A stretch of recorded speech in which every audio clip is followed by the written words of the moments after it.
Siang itu entah kenapa, Adi suami Memes membawa seorang laki-laki yang agak sedikit tua ke rumahnya. Rupanya Adi menerangkan bahwa dia tadi telah ditolong oleh laki-laki yang bernama Udin ini, saat ia hampir saja menjadi korban perampokan. Tetapi karena adanya bantuan dari Udin, ia berhasil terhindar dari upaya para perampok itu. Udin adalah seorang bekas narapidana yang telah lama malang melintang di dalam dunia kejahatan. Setelah ia keluar dari Nusa Kambangan, ia mencoba untuk sadar, dan kesana kemari mencari pekerjaan yang tidak bertentangan dengan hukum. Namun dalam usahanya mencari pekerjaan itu, tanpa diduga ia melihat adanya upaya perampokan yang menimpa Adhi, yang notabene suami Memes yang juga merupakan seorang artis penyanyi. Atas jasanya itu, Adhi mengajak Udin untuk bekerja dengannya sebagai penjaga rumahnya, yang tergolong mentereng itu. Udin hanya bertugas menjaga lingkungan kebun dan memberi makan anjing kesayangan Adhi. Udin dipersilakan tinggal di kamar belakang yang khusus buat para pembantu. Di rumah Adhi hanya ada seorang pembantu yang sudah tua yang bertugas sebagai tukang masak dan mencuci. Sekian lama tinggal di rumah itu, Udin merasa kerasan. Telah menganggap seluruh anggota rumah itu sebagai keluarganya juga. Ia amat suka bekerja, dan dengan itu ia sedikit demi sedikit dapat kembali ke lingkungan yang baik-baik. Namun, sebagai seorang laki-laki yang hidup seorang diri tanpa keluarga, ia merasakan hampa. Apalagi seumurnya sudah pantas memiliki seorang cucu. Namun karena Udin waktu mudanya terkenal dengan kejahatannya, maka ia tidak sempat untuk hidup layak beristri. Saat itu ia hanya melampiaskan nafsunya kepada para pelacur. Dan jika ada korbannya yang cantik, maka ia tidak segan-segan untuk memperkosanya. Sebagai laki-laki, ia sudah terlambat untuk memulai kehidupan normal, apalagi masa lalunya yang amat kelam. Suatu saat ia sangat ingin sekali merasakan kehangatan tubuh seorang wanita, apalagi ia setiap hari melihat majikan wanitanya amat cantik dan menggiurkan. Namun ia masih merasa sungkan kepada Adhi yang telah berjasa kepadanya. Dalam lamunannya ia sering berkhayal untuk dapat tidur dengan Memes yang ia rasa sangat menggiurkannya. Langkah pertama, ia berusaha menyembunyikan perasaan hatinya. Kedua anak Memes telah amat dekat dengan Udin. Dengan cara itu, ia berusaha untuk mencuri pandang ke kamar Memes dengan pura-pura mengajak bermain kedua anaknya. Namun saat itu hanya ada Parni si pembantu tua. Suatu hari saat Adhi tidak ada di rumah karena adanya acara konser di luar negeri dan Memes tidak ikut, saat itulah yang paling ditunggu-tunggu Udin. Malam itu hujan sangat lebat, dan di rumah hanya ada Memes dan kedua anaknya. Sedangkan Udin dari siang tadi hanya mencoba upaya bagaimana caranya agar bisa menaklukkan Memes. Akhirnya ia ingat tentang ilmu yang diajarkan sesama narapidana di Nusa Kambangan dulu dalam mempengaruhi naluri seks wanita. Malam itu tepat malam Jumat Kliwon, Udin di kamarnya melafazkan mantera-mantera untuk membangkitkan naluri seks Memes dari kamarnya, yaitu dengan cara membakar kemenyan. Saat yang bersamaan di kamar, Memes tidur dengan gelisah dan ia bermimpi telah mengadakan hubungan seks yang mengebu-gebu dengan seseorang yang ia tidak kenal jelas.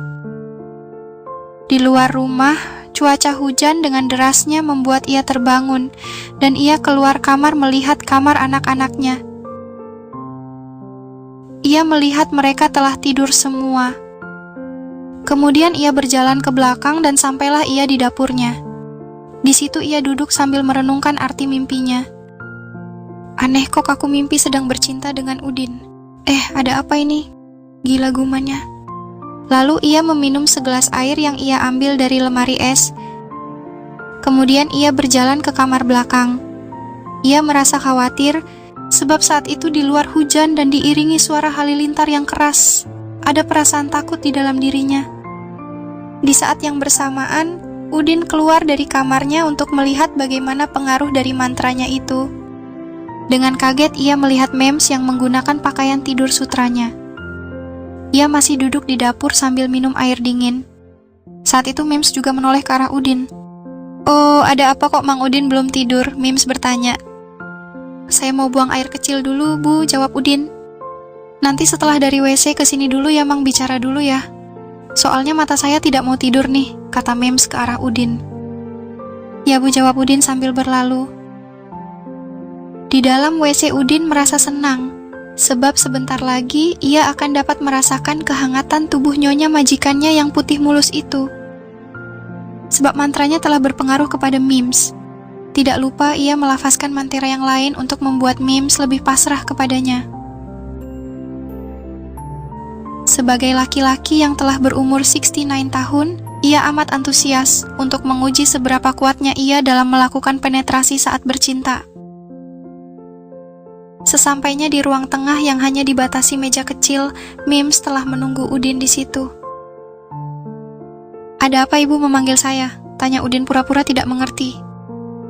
"Begini, saya amat takut dari tadi, perasaan saya tidak enak dan di luar juga badai seperti ini," jawab Mims. "Oh, cuma itu. Nggak usah khawatir deh, Bu. Kan di rumah ada saya. Dan saya pasti bisa menjaga ibu," jawab Udin menerangkan. Sambil berdiri ke arah jendela, Mims mengintip keluar halaman rumahnya. Di luar tampak angin disertai hujan deras mengguyur bumi. Dengan ekor matanya, Udin sejurus melihat tubuh dan batang paha Memes yang aduhai itu. Dilapisi baju tidur yang memperlihatkan lekuk tubuh Mims mengundang nafsu Udin. Kemudian Mims duduk kembali ke sofanya.